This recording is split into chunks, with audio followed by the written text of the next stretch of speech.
Bonjour tout le monde, bienvenue sur la chaîne. Aujourd'hui on va parler des 5 pires éliminations de l'OM.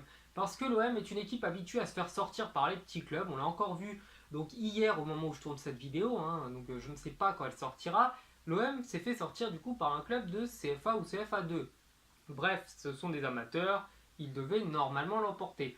Et j'ai décidé du coup de vous en parler. Donc on va reprendre la plus vieille élimination jusqu'à la dernière.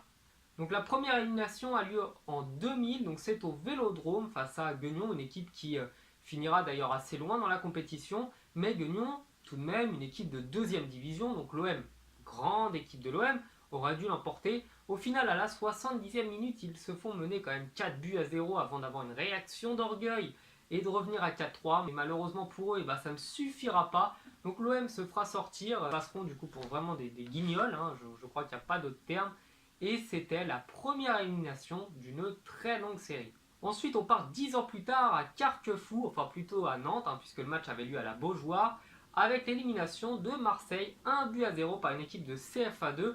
Donc à l'époque, je sais que ça avait fait pas mal parler, c'est totalement normal, et je regrette même de ne pas être plus vieux, sinon j'en aurais sûrement fait une vidéo sur YouTube. Bref, en 2008, du coup, l'OM s'est fait sortir encore une fois par une équipe amateur. Ensuite, 4 ans plus tard, en 2012, l'OM va affronter Quevilly, donc une équipe de 3ème division. Attention, 3ème division, c'est amateur ou presque, mais ça reste quand même des joueurs du top niveau français. Donc petite précision. Et l'OM se fait sortir 3 buts à 2 aux prolongations, donc en ayant été mené à chaque fois, donc 1-0, ils reviennent à 1 partout, 2-1, ils reviennent à 2-2, et finalement avant la fin du temps additionnel, c'est Quevilly qui l'emporte.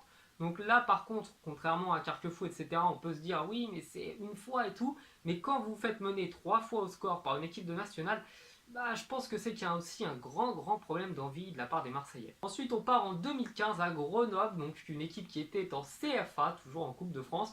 Et là, par contre, l'OM va ouvrir le score, mener, continuer à mener. Finalement, les Grenoblois vont égaliser à la 120e minute, donc il y avait eu 2-2 prolongation. Marseille reprend l'avantage et Grenoble égalise à la dernière minute de jeu avant de s'incliner 5 tirs au but à 4 au tir au but. Donc là, les tirs au but, c'est un petit peu comme lancer une pièce en l'air, c'est soit l'un soit l'autre, que vous soyez favori ou non, que vous ayez des stars ou non, la séance de tir au but, si elle doit passer, elle passera. Donc l'OM, encore une fois battu par une équipe de CFA, avant la dernière élimination dont je vais vous parler tout de suite. Donc il s'agit de l'équipe d'Andrézieux dont j'espère pouvoir acheter le maillot. J'espère que je l'aurai un jour, je l'aurai.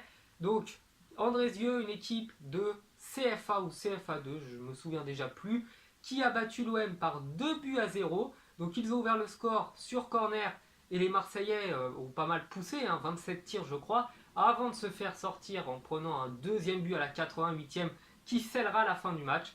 Donc l'équipe d'Andrézieux, au moment où je tourne cette vidéo, je ne sais pas contre qui ils joueront leur 16e de finale. Je leur souhaite bonne chance, ça se trouve ils se sont déjà fait éliminer.